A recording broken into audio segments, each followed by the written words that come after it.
15वां आलमी उर्दू कॉन्फ्रेंस का आज चौथा दिन है।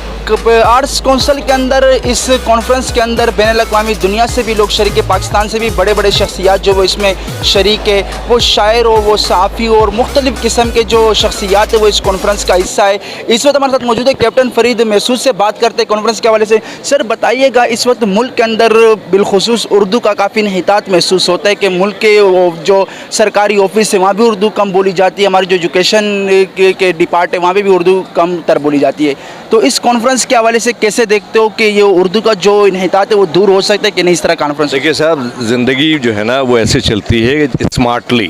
स्मार्ट वर्क जो है वो बना हुआ होता है specific, measurable, achievable, realistic and time allocated, मतलब स्मार्टली। तो आपको स्मार्टली चलना है कि ये कहना कि सिर्फ उर्दू में बदल दीजिए तो नहीं चल सकता। हम अहले ज़बान हम खुद हैं, वालिदैन हमारे लखनऊ से, लेकिन सिलसिला ये है कि उर्दू आप देखिए कोई भी अंग्रेज़ी के अलावा कोई उर्दू बोल ही नहीं सकता। उर्दू है क्या? उर्दू खुद लश्करी ज़बान है जिसमें अंग्रेज़ी से लेके फ़ारसी से लेके अरबी से लेके सिंधी से लेके हिंदी से लेकर और लैटिन बहुत से अल्फाज हैं।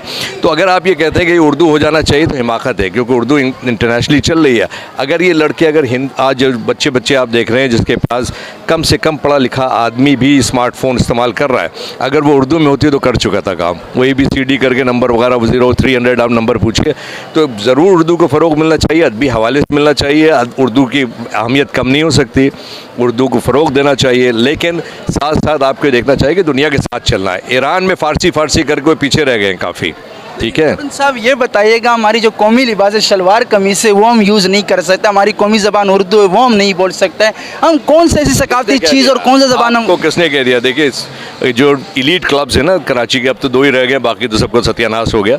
जैसे बोर्ड क्लब है या सिंध क्लब, आपको कौमी लिबास में आने इजाज़त है, किसने कह दिया नहीं है?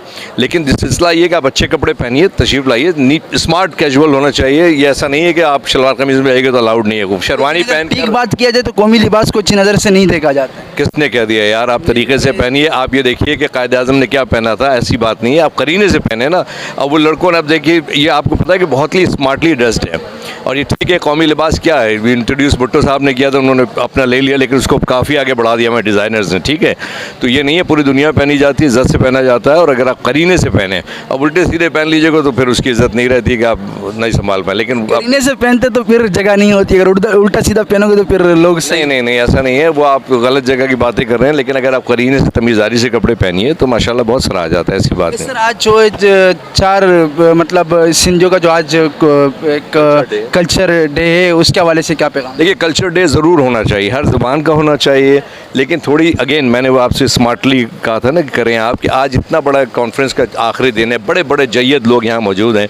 अब हम वहाँ जाना भी चाहें तो ये छोड़ के तो नहीं जा सकते। देखिए ना, नाम देखिए, अमजद इस्लाम अमजद हैं, कौन है जो किन के नाम मैं लूँ? ठीक है ना, तो इफ्तिखार आरिफ साहब, इनके सेशन को छोड़ के हम वहाँ कैसे जा सकते हैं? तो इनको चाहिए था कि एक दिन बात कर लेते या आगे पीछे करते तो सेट हो जाता, और होना चाहिए।